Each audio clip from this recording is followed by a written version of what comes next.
പിതാവിൻ്റെയും പുത്രൻ്റെയും പരിശുദ്ധാത്മാവിൻ്റെയും നാമത്തിൽ ആമേൻ. ഈശോ മിശിഹായിക്ക് സ്തുതിയായിരിക്കട്ടെ.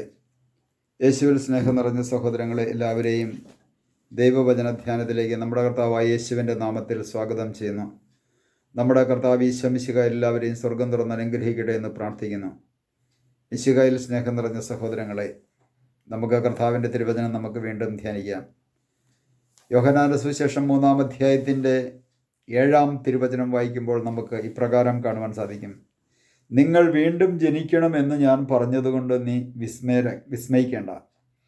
കാറ്റ് അതിനിഷ്ടമുള്ളിടത്തേക്ക് വീശുന്നു, അതിൻ്റെ ശബ്ദം നീ കേൾക്കുന്നു, എന്നാൽ അത് എവിടെ നിന്ന് വരുന്നെന്നോ എവിടേക്ക് പോകുന്നു നീ അറിയുന്നില്ല. ഇതുപോലെയാണ് ആത്മാവിൽ നിന്ന് ജനിക്കുന്ന ഏവനും. വലിയ മഹത്തായ ഒരു വചനമാണ്. ഇവിടെ കർത്താവിൻ്റെ വചനം പറയാണ്, കാറ്റ് അതിന് ഇഷ്ടമുള്ളിടത്തേക്ക് അടിക്കുന്നു. അപ്പോൾ കാറ്റ് ഇഷ്ടമുള്ളിടത്തേക്കാണ് വീശുന്നത്, നമ്മുടെ ഇഷ്ടത്തിനല്ല കാറ്റ് വീശുന്നത്. പിന്നെ കാറ്റ് കൊള്ളണമെന്നുണ്ടെങ്കിൽ വീശുന്ന ഭാഗത്തേക്ക് തിരിഞ്ഞിരിക്കണം. അപ്പോൾ ഇവിടെ വചനം പറയുകയാണ്, നിങ്ങൾ വീണ്ടും ജനിക്കണമെന്ന് ഞാൻ പറഞ്ഞതുകൊണ്ട് നീ വിസ്മയിക്കേണ്ട.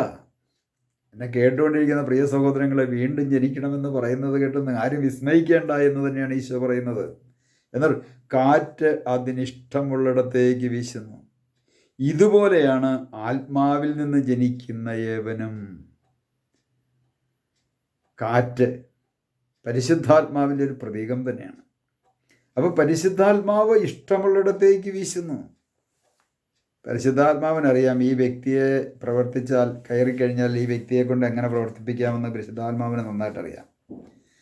ചില വ്യക്തികളിൽ പരിശുദ്ധാത്മാവ് വന്നു കഴിഞ്ഞാലും അത് വളഞ്ഞുകൂടിയിരിക്കുകയുള്ളൂ, പ്രവർത്തിക്കുകയില്ലെന്നും പരിശുദ്ധാത്മാവിനറിയാം. അപ്പോൾ ഇവിടെ കർത്താവ് പറയണം, നിങ്ങൾ വീണ്ടും ജനിക്കണമെന്ന് പറഞ്ഞതുകൊണ്ട് നീ വിസ്മയിക്കേണ്ട. കാറ്റ് അതിന് ഇഷ്ടമുള്ളിടത്തേക്ക് വീശുന്നു, അതിൻ്റെ ശബ്ദം നീ കേൾക്കുന്നു.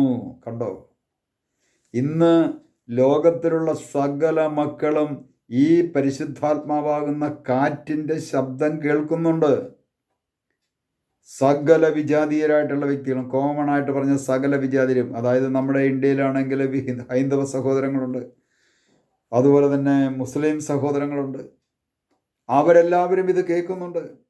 കർത്താവായ യേശുക്രിസ്തുവിനെ അവർ കേൾക്കുന്നുണ്ട്. പരിശുദ്ധാത്മാവിൻ്റെ കാറ്റ്, വചനമാകുന്ന കാറ്റ്, ഈ വചനം ലോകത്തിൻ്റെ എല്ലാ മേഖലകളിലേക്കും ഒഴുകിക്കൊണ്ടിരിക്കുന്നു.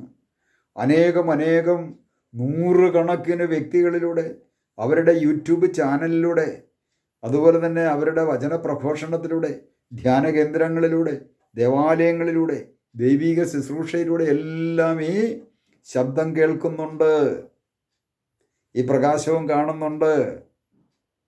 പക്ഷേ ഈ പ്രകാശം ആരും സ്വീകരിക്കുന്നില്ല. അതുകൊണ്ടാണ് പറയുന്നത്, കാറ്റ് അതിന് ഇഷ്ടമുള്ളിടത്തേക്ക് വീശുന്നു, നീ അതിൻ്റെ ശബ്ദം കേൾക്കുന്നുണ്ട്, എന്നാൽ അത് എവിടെ നിന്ന് വരുന്നെന്നോ എവിടേക്ക് പോകുന്നെന്നോ നീ അറിയുന്നില്ല. കർത്താവിൻ്റെ വചനം കർത്താവിൻ്റെ വായിൽ നിന്ന് വീഴുന്ന വചനമാണ്. അത് കർത്താവിൻ്റെ വായിൽ നിന്നാണ് വീഴുന്നതെന്ന് നീ അറിയുന്നില്ല. നീ നോക്കുമ്പോൾ ഒരു മനുഷ്യനെയാണ് കാണുന്നത്. ഈ മനുഷ്യൻ്റെ വായിലൂടെ പുറത്തേക്ക് വരുന്ന വചനം ദൈവത്തിൻ്റെ വചനമാണ്, കർത്താവ് ഈശോ മിശിഹായുടെ വചനമാണ്. ഈ വചനം എല്ലാവരും കേൾക്കുന്നുണ്ട്, സകല മനുഷ്യരും കേൾക്കുന്നുണ്ട്. പക്ഷേ കേൾക്കുക മാത്രമേ ഉള്ളൂ, സ്വീകരിക്കുന്നില്ല. ഈ കാറ്റാകുന്ന പരിശുദ്ധാത്മാവാണ്, വചനം ദൈവമാണ്. ആ വചനത്തിൽ 3 അവസ്ഥയുണ്ട്: പിതാവിൻ്റെയും പുത്രൻ്റെയും പരിശുദ്ധാത്മാവിൻ്റെയും. കണ്ട, പരിശുദ്ധാത്മാവിൻ്റെ അവസ്ഥയുണ്ട്, ദൈവത്തിൻ്റെ ചൈതന്യമുണ്ട്, ദൈവത്തിൻ്റെ ആത്മാവുണ്ട്. അപ്പം ഈ ഓരോ വചനം പറയുമ്പോഴും ആ വചനത്തിലൂടെ വരുന്നത് ദൈവത്തിൻ്റെ പരിശുദ്ധാത്മാവാണ്. ആ കാറ്റായിട്ട് ശബ്ദമായിട്ടാണ് വരുന്നത്. അതാണ് അതിൻ്റെ ശബ്ദം നിങ്ങൾ കേൾക്കുന്നു.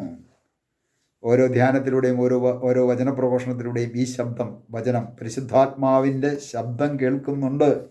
എന്നോട് പറയാണ്, നീ അതിൻ്റെ ശബ്ദം കേൾക്കുന്നു, എന്നാൽ അത് എവിടെ നിന്ന് വരുന്നെന്നോ എവിടേക്ക് പോകുന്നെന്നോ നീ അറിയുന്നില്ല.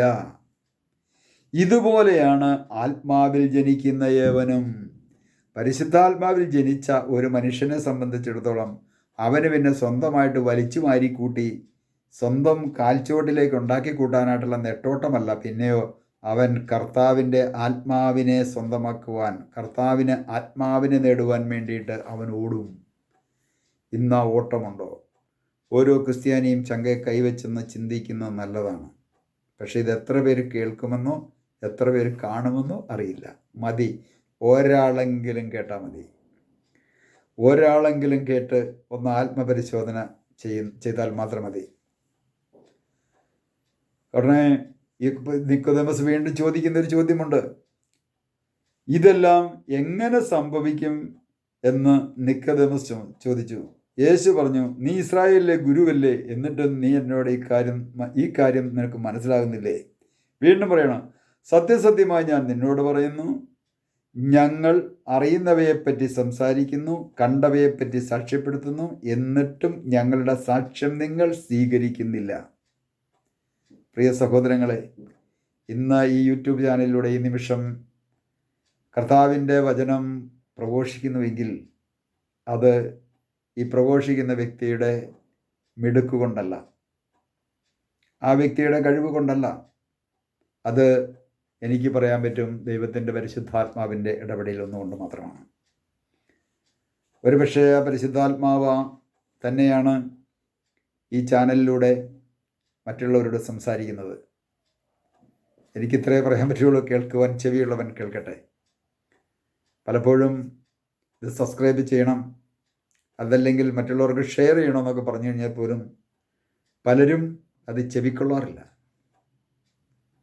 പലരും കാണണമെന്ന് നിർബന്ധമില്ല. പ്രിയ സഹോദരങ്ങളെ, കാറ്റ് അതിന് ഇഷ്ടമുള്ളിടത്തേക്ക് അടിക്കുന്നു. ആ കാറ്റ് സ്വീകരിക്കുന്നവനെ സംബന്ധിച്ചിടത്തോളം അനുഗ്രഹം പ്രാപിക്കും. ഇതുപോലെയാണ് ആത്മാവിൽ ജനിച്ച ഓരോ വ്യക്തികളും. നമുക്ക് ഈശോയോട് പ്രാർത്ഥിക്കാം. കർത്താവായ ദൈവമേ, അവിടുന്ന് വചനത്തിലൂടെ ഞങ്ങളോട് സംസാരിച്ചുവല്ലോ, കാറ്റ് അതിനെ ഇഷ്ടമുള്ളിടത്തേക്ക് വീശുന്നുവെന്ന്. കർത്താവെ, അതിൻ്റെ സ്വരം നിങ്ങൾ കേൾക്കുന്നുവെന്ന്. ഓരോ ദിവസവും അങ്ങ് തന്നെയാകുന്ന അങ്ങയുടെ വചനം ഞങ്ങൾ കേൾക്കുന്നു. ആ സ്വരം ഞങ്ങൾ കേൾക്കുന്നുണ്ട്. പക്ഷേ പലപ്പോഴും ആ സ്വരം സ്വീകരിക്കുവാൻ ഞങ്ങളിൽ തടസ്സമായി പലതും നിൽക്കുന്നു. കർത്താവെ, ഞങ്ങളിൽ നിൽക്കുന്ന എല്ലാ തടസ്സങ്ങളും എടുത്തു മാറ്റി അങ്ങയുടെ സ്വരം കേൾക്കുവാൻ, ആ സ്വരം മറ്റുള്ളവരിലേക്ക് പകർന്നു കൊടുക്കുവാൻ ഞങ്ങളെ ഓരോരുത്തരെയും അഭിഷേകം ചെയ്യണമേ. പിതാവിൻ്റെയും പുത്രൻ്റെയും പരിശുദ്ധാത്മാവിൻ്റെയും നാമത്തിൽ ആമേൻ.